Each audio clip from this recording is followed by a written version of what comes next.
सदगुरुदेव ने जिस समाज की व्यवस्था की है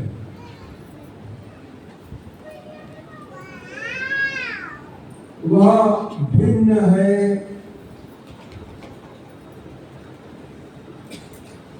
किसी भी संप्रदाय से, मत से। संप्रदाय की स्थापना समाज से होती है। जब समाज किन्हीं कारणोंवश सैद्धांतिक रूप से अलग होकर नई दिशा में जाता है तो एक संप्रदाय अपने आप स्वतः उत्पन्न हो जाता है। और कारण यह भी है समय के परिवर्तन के साथ साथ विचारों में भी परिवर्तन होता है। इसीलिए समय के साथ समाज और सामाजिकता का प्रादुर्भाव बड़ा ही सहज है, बड़ा ही नेचुरल है, बड़ा ही प्राकृतिक है। इसमें असहजता की कोई बात नहीं।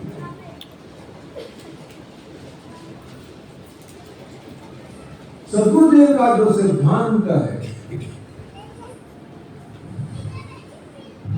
वह हमें एक नई प्रेरणा देती है।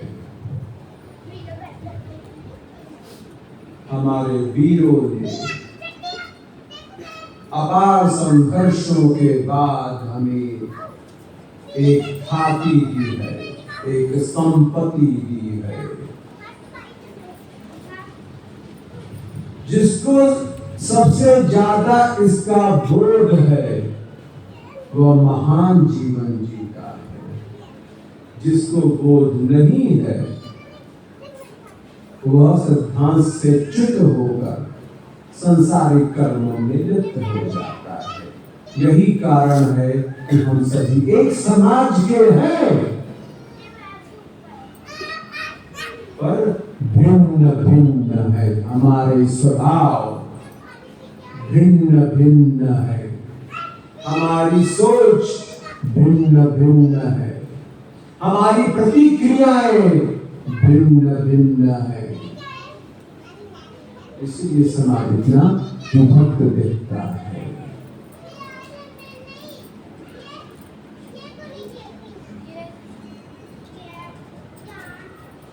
अभी आपको समझना होगा कि आप क्या चाहते हैं।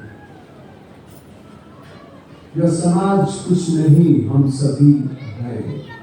हम सभी उसके अभिन्न अंग हैं। समाज हमसे है। हर एक व्यक्ति समाज का ही एक दर्शन है। तो जो भी सत्ता, सिंहासन, जो भी आपको दिख रहा है वह एक समाज का ही दर्शन है। जैसा समाज वैसा नेतृत्व करने वाला।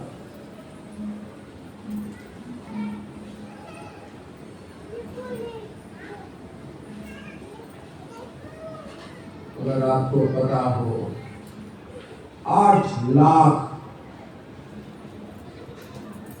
सैनिकों ने अपने जीवन की आहुति दी इस स्वतंत्रता को पाने के लिए। 8 लाख, ये साधारण बात नहीं है। लेकिन इसकी व्यापकता को समझना,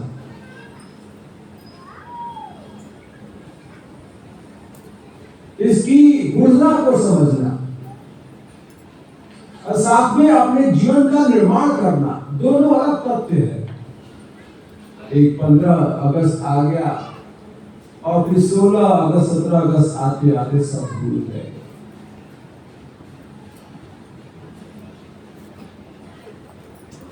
बंधुओं, यह जो मानव की परिकल्पना है लगभग बहुत ही संवेदनशील है। हर किसी को किस रूप में, किस हद तक सामाजिक संरक्षण करने का प्रयोग किसको प्राप्त होता है? यह दिशा एक आध्यात्मिक चेतना दे सकती है, जिसके अंदर वह आध्यात्मिक संचेतना प्रकट नहीं है, वह समाज के नेतृत्व करने के लिए योग्य नहीं है। अगर ऐसे लोग समाज के नेतृत्व करना शुरू कर दिए तो समाज गलत जगह जाएगा। और इसके रूप को प्रकट करने के लिए अगर हमें इसके सदृश को बदलना है, अगर हम चाहते हैं कि इसमें कुछ बदलाव हो, तो सबसे पहले विकास हमें अपना करना होगा। दूसरे के बदलने से यह समाज नहीं बदल सकता, क्योंकि हम एक समाज के अभिन्न अंग हैं, हम स्वयं समाज हैं। तो जिस रूप में बदलाव की आवश्यकता है, उसी रूप में अपने अंदर बदलाव होने की सबसे पहले संभावना आप है। आपको वह शक्ति दी गई है, हम सभी को वह शक्ति प्रदान की गई है। जिस रूप में हम हैं उसी रूप में दी गई है, लेकिन हमारे ऊपर निर्भर है हम इसका कितना सदुपयोग करते हैं या नहीं करते हैं, या उल्टा ही करते हैं। कुछ भी बोल दी, यानी गलत, कुछ भी बोल दी,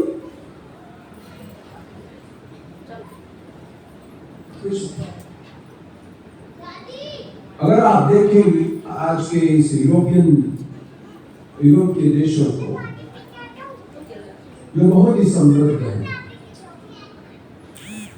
और कई मायने में कई तरह से हर क्षेत्र में बहुत विकसित है, लेकिन वहां की जो संरचना है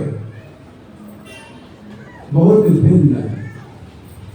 हमारी भारतीय संस्कृति की जो संरचना है वह व्यापक दृष्टिकोण के साथ चलती है।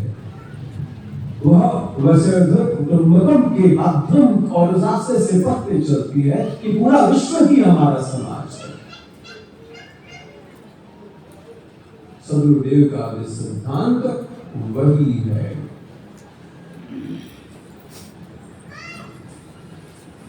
सदगुरुदेव की जो धारा है, जो ज्ञान का प्रवाह है,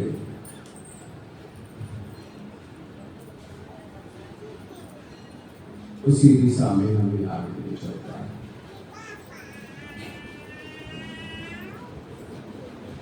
इतनी ज्यादा अगर अपने मूल्यों की चिंता हो और मूल्यों से ज्यादा अगर हमारे मानवीय मूल्य है उससे कहीं ज्यादा हमारी इच्छाएं प्रबल हो जाए तो इच्छाएं हमारे जीवन को चलाती हैं और सिद्धांत और मानवीय बल दरकिनार कर दिए जाते हैं। कहीं न कहीं समाज के इस परिप्रेक्ष्य को हर कोई समझता है, लेकिन शायद इसमें बात करना उचित ना हो, सामाजिक रूप से न्यायसंगत ना हो, लेकिन सिद्धांत की स्थापना सामाजिक मूल्यों के साथ जुड़ी है, क्योंकि हम मानव हैं। अगर किसी अन्य योनियों से बात करिए, कुत्ते को बुलाइए, बिल्ली को बुलाइए, तुम्हारा क्या है मूल्य बताओ। गाय को बुलाइए, गाय से बात करेंगे, बैल से बात करेंगे।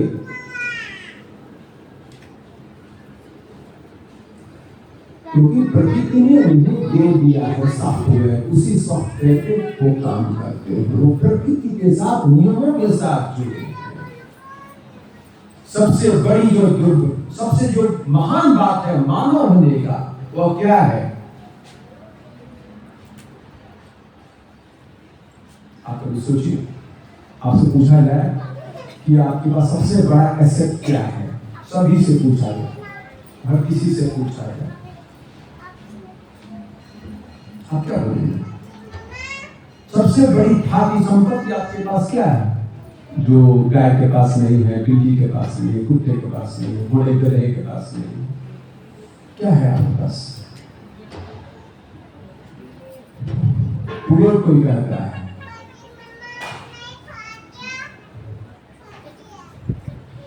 और सबसे बड़ी जो ख्याति आपको दी गई है, यह व्यक्तियों की हत्याएं भी कर रही है, वो आपकी ही ख्याति को खत्म भी कर रही है। वो क्या है? ऐसी चीज क्या है? आपके पास विवेक है, समझ गया। ईश्वर ने आप हम सभी को एक शक्ति दी है कि हम जो चाहे कर सकते हैं, जो इच्छा है हम कर सकते हैं, कोई पाबंदी नहीं है। यही सबसे बड़ी हमारी ख्याति है। कुछ भी सोच सकते हैं, कुछ भी कर सकते हैं, यही हमें ख्याति मिली है। आगे हमें आगे जाना है, हम दाहिने बाएं जहां मन करे वो वहां हो सकते हैं। एक कुत्ता भी काम नहीं कर सकता, बिल्ली काम नहीं कर सकती। उनको जो आवश्यकता है प्रकृति ने उनको दे दिया है और उसके मार्फत वो चले जाते हैं। आपको आजादी नहीं है, उनको ये आजादी नहीं मिली, पर इसका उपयोग कितना हो रहा है? तो व्यक्ति महान बन जाता है क्योंकि वह कुछ भी करने में सक्षम है। अपनी ऊर्जा को अपनी संकल्पना के साथ, अपनी सद इच्छाओं के साथ जोड़ देता है और महान कार्यों को करता है। कोई अपनी वृत्तियों का दास बन करके नीच कामों को करता है और घृत बन जाता है। एक की पूजा होती है, एक को धुतकारा जाता है। शक्ति एक ही है।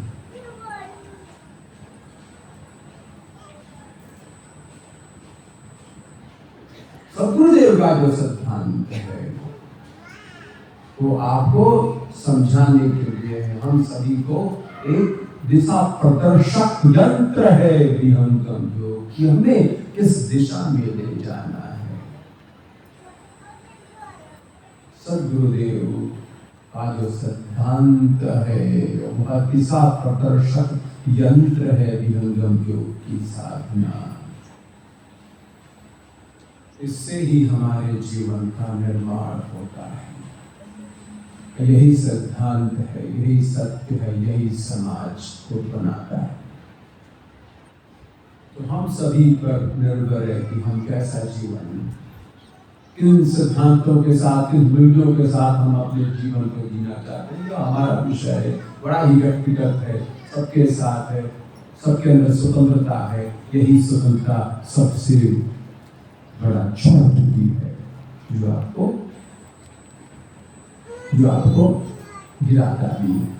पतंग उड़ा रहे थे लोग कल, पतंग अभी भी दिख रहा है मुझे ऊपर, पतंग दिख रहा है, ऊपर जा रहा है, लेकिन अगर उसको काट दिया जाए पतंग को तो बहुत उड़ तो रहा है पतंग, तो गिरने वाला है। ऐसी स्वतंत्रता चाहिए आपको? कटे हुई पतंग की तरह रहना चाहते हैं आप? बहुत उड़ रहा है ऊपर, अब जानते हैं कि वो धुमिल ऐसे हो रहा है, वो तो क्रैश होने वाला है, आप जानते हैं। पर एक कोई है नीचे बैठा हुआ पतंग को ऐसे करता है। डोरी कहाँ पे है? हाथ में। ऊंचाई कहाँ पे है? तो ऊंचाई छूने के लिए क्या करना होगा? खूंटा चाहिए। मानवीय सिद्धांतों का, सद्गुरु के सिद्धांतों का, जब तक आप वहां पे स्थापित नहीं है, स्वयं में स्थापित नहीं है, तो कटी हुई पतंग की तरह है, बस क्रैश होने वाले हैं। पता नहीं है, वो स्वतंत्रता नहीं है।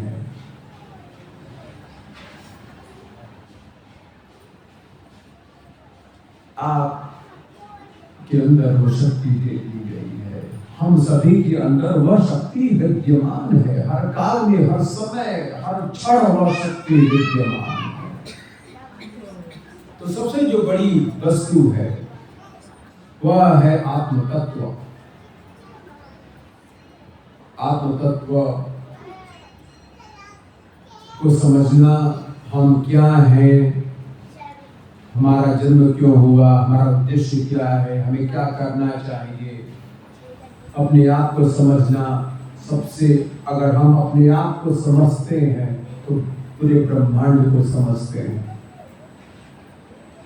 सदगुरुदेव भगवान क्या लिखते हैं अपने स्ववेद में, मानव शक्ति के बाहर जगत काम कोई ना, बाहर है सो पुरुष का सर्वशक्ति जय मान। कुछ असंभव नहीं है, अद्भुत संभावनाएं हैं। मानव जीवन ही अपने आप में एक पूरी ब्रह्मांड की संभावना है। सब साधन नर दे है, ज्ञान मोक्ष करता। यह शरीर क्या है? ज्ञान मोक्ष करता। देव सदा फल सफल कर, जीवन जन्म संभाल। इसी मानव जीवन से सब कुछ प्राप्त होने वाला है, जो हमें इस शरीर में सतगुरुदेव के अंदर, सिद्धांत के अंदर, ज्ञान के अंदर हमें मिला है। इससे हम कितना ले पाते हैं, कितना ग्रहण कर पाते हैं, यह हमारे ऊपर स्वतंत्र रूप से दे दिया गया है। ये स्वतंत्रता आपको दे दी गई है, और स्वतंत्रता बहुत ही खतरनाक भी है। That's why life is a unique thing. Absolutely, life is a unique thing. जीवन ना कहीं दे सकता है, तो आपको निर्णय लेना है किस स्वतंत्रता के साथ जीना है आपको, वो आप निर्णय लीजिए। आज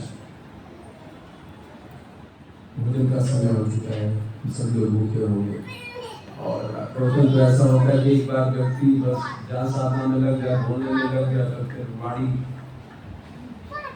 एक माध्यम है, सत्संग किया नहीं जाता। जो सत्संग करता है, लिखता है, वो सत्संग करने का अधिकारी भी है, तो वो तो बोल रहा है, तो इकोनॉमिक्स से बोल रहे हैं, फिर तो बोल रहे हैं, सामाजिक विज्ञान कर रहे हैं। सत्संग प्रकट होना चाहिए। अगर सत्संग प्रकट नहीं हो रहा है तो सत्संग नहीं हो रहा है। इसे कुछ बातें हो रही है,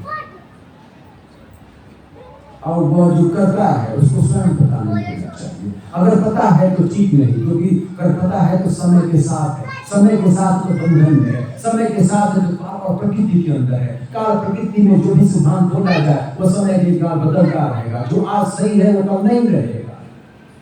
कथा गुण बदल गया है, सब नियम बदलते रहते हैं। प्रकृति के साथ जो भी है, काल के बंधन में है, समय के परिधि में है, उनमें बदलाव होना ही है। जो मन और प्रकृति से ऊपर है, जो मन से ऊपर है, वही ज्ञान सत्य सिद्धांत है, और वही ज्ञान लोक से का है। आप उससे समझिए, पकड़िए। सदगुरुदेव भगवान ने 2 सालों तक संघर्ष, बहुत संघर्षों के बाद 2 साल तक सदगुरुदेव को कारावास भी हुआ दानापुर छावनी में। और सदगुरुदेव भगवान क्या लिखते हैं, ब्रिटिश स्वराज्य अब देह उठाई, असुर नीति अब सहान जाई, कूट नीति अन्याय स्वरूपा, अत्याचार रक्तये भूपा, और स्वतंत्र भारत सुखदायी हो स्वराज्य में स्वर्ग बनाई। ऋषि मुनि योगी जन कर वासा, नटक जास तह करे निवासा, सद्गुरु ईश्वर रूप पुजाते, सो यह राज्य जेल में जाते। कूट नीति अन्याय स्वरूपा, अत्याचार रक्तये भूपा, करो स्वतंत्र भारत रुक जाई हो स्वराज्य में स्वर्ग बनाई। तो वह भारत कैसा समाज बने आप समझिए। ऐसी है सदगुरुदेव की घोषणा। सदगुरुदेव केवल एक समाज आध्यात्मिक सूर्य नहीं थे, वह समाज में भी आए। इसीलिए हमें सामाजिक कार्यों को भी करना चाहिए। हम समाज के प्रति, नियमों के प्रति हमेशा जागृत रहें। जो हमारे संकल्प है, जो हमारे उत्तरदायित्व है, जो सेवा के कार्य है, उसको भी करें। सदगुरुदेव ने अपने आध्यात्मिक शक्ति का प्रयोग किया और साथ साथ वो जेल भी गए। वो चाहते थे गुफा में बैठे रहते। उन्होंने महात्मा गांधी को भी कहा था कि आप मत करिए ऐसा कार्य, आप पर खतरा हो सकता है, 2 साल बाद क्या होगा। स्वामी जी ने ये बात लिखी थी। सदगुरुदेव सब कुछ जानते हुए भी कर्म करते हुए भी कर्म से निवृत्त रहते थे, पर कर्म तो सबको करना है। इसीलिए आप जो भी करें सत्य सिद्धांत के साथ जुड़कर कर्म को जरूर करें, सेवा में हमेशा लगे रहें। सेवा से ही हमें इन प्राकृतिक वृत्तियों से निवृत्ति मिलती है। अगर हमारी वृत्तियों से हमें निवृत्ति चाहिए, ताकि चेतना का जितना बड़ा संवर्धन होगा उतनी सूक्ष्मता बढ़ेगी। और बहुत ही साधारण सी बात है, चेतना का जितना संवर्धन होगा, विकास होगा, वैसे वैसे आपके अंदर सूक्ष्मता आएगी और सूक्ष्म शक्तियों का अनुभव होगा। और यही आपको एक मानव से, नर से देव तुल्य बनाएगा, इस शरीर को पूजनीय बनाएगा और आप गौरव बनेंगे अपने परिवार के लिए, समाज के लिए और पूरे विश्व के लिए। इन शब्दों के साथ मैं आप सभी को बहुत बहुत शुभकामनाएं देता हूँ। आप सभी बहुत आगे बढ़े, हर समाज में जो चित्र है आपका उसमें आगे बढ़े। आप हवन में आज शामिल हुए, हवन किया आपने, आप ज्ञान का दिया हमेशा आपके अंदर बना रहे और सद्गुरु प्रभु के चरणों में आप हमेशा दीनहीन भावना के साथ लगे रहे और सेवा में हमेशा संलग्न रहे। इसी में आपका कल्याण है। सब देवों का देव है, परम पुरुष कालू, बिन सद्गुरु प्रभु नाम दे भटकी रहे बहु। भगवान की जय।